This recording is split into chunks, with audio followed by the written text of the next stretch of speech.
The new Wimpy Kid book is here, and it's called Diary of a Wimpy Kid Dipper Overlode. Jeff Kenny spelled it wrong, dude. This book had many fans excited because the fan favorite Roderick was taking more of a prominent role in this book. And I gotta admit, I was a little excited too when I found that out because Roderick is my favorite character. So when the book was released, I went to Barnes & Noble and picked it up. I made a whole video on me buying it, and when I bought it, it came with this ginormous poster. Look at this thing. This is huge. I have no use for this at all, so I'll just hang it up. But anyway, let's go through the book and I'll tell you my thoughts throughout.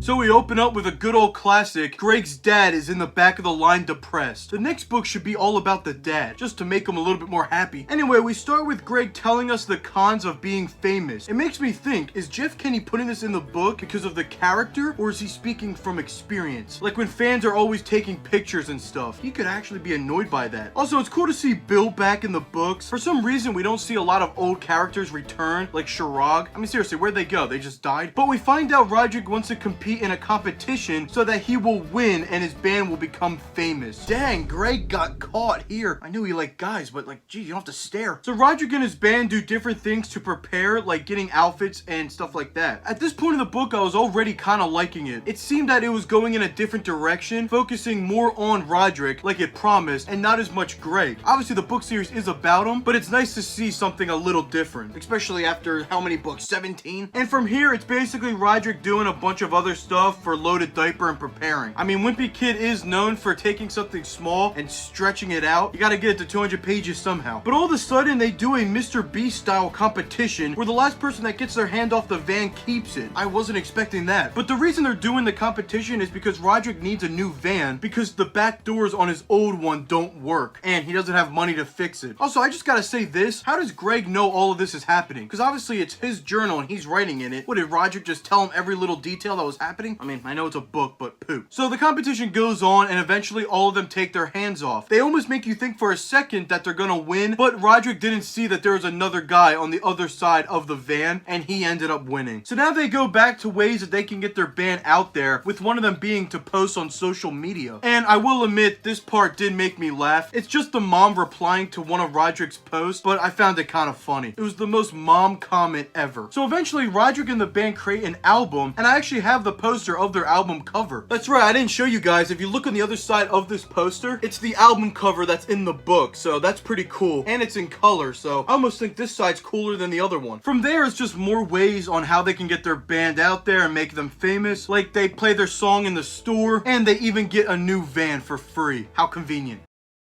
And this goes on for a while. Like literally half the book is them trying to become famous, which I don't mind at all. I just find it interesting how little Greg is in this book. Like the series is about him, but he's barely in this one. Also, if you read the last book, that one's almost all about Greg, and now this one has him barely in it. So if the last one was all about Greg and this one's all about Roderick, does that mean the next one's all about Manny? Finally though, Loaded Diaper gets a gig, but they need some extra help. We finally see Greg again, and he gets forced into helping the band because they need help moving their equipment. Also, Jeff Kenny does a reference to the Chuck E. Cheese pizza conspiracy, where Chuck E. Cheese's uses different pizza slices to form one. But the reason they're at this Chuck E. Cheese knockoff in the first place is because Roderick forgot his drumsticks and can't drive home apparently. So Greg and Bill are sent on a mission to get the drumsticks from one of the animatronics, but they spend so much time messing around, Roderick could have made it home and back. So over 100 pages in, we see Loaded Diaper perform, and of course it goes bad. Eventually they played another gig at a bar mitzvah, which goes great, and from here they start getting other gigs. They start making a bunch of money, have merch, and everything seems to be going good. I have to say, throughout the book so far, I was enjoying it. It felt different from the other ones, and it was one storyline. I'm always a big fan of that. I don't like when the books jump around every place here, there, and there. I like when it focuses on one thing and goes with it. And this one definitely goes to other events, but none of them feel too long or forced in. Anyway, the big competition is approaching, and Loaded Diaper has some competitors of their own, and apparently they're really good. So there's a bunch of other random stuff that happens, like Bill falling in love and Loaded Diaper has to change their name for some legal reason, which I mean that kind of comes out of nowhere, but alright. Loaded Diaper has to change their name, and because of that the band has a falling out, and Bill joins the other good band, and their name is Stank.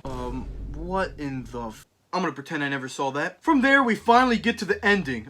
What is that? The good band goes, they're good of course, and then Loaded Diaper performs and they're caught for lip syncing. Roderick like used some audio where the old band was singing and they get caught and whatever. And that's basically the end right there. I mean, there is a whole twist ending that I didn't even get into. Basically, Roderick's favorite band has been separated for years and they finally come together at the end. And they're all characters you see throughout the book. So it's like a big shock when all these different characters you saw come together and they're actually the band. That's basically that. But that's the end of the book. I actually enjoyed it. I like the different direction and it being more focused on one story. Of course, you don't see a lot of the other family members like the mom or dad, but if you like Roderick, you'll like this book for sure. I always enjoy when an author goes in a different direction and take risks. I mean, it's 17 books in. If you're doing the same old thing of Greg in middle school, that's gonna get boring. You gotta change it up, and I think this one did it perfectly. So now's the part where I usually destroy the book in some crazy way, even though I didn't even hate the book, but I got an even better way this year. Watch this. Just simply place it in the trash.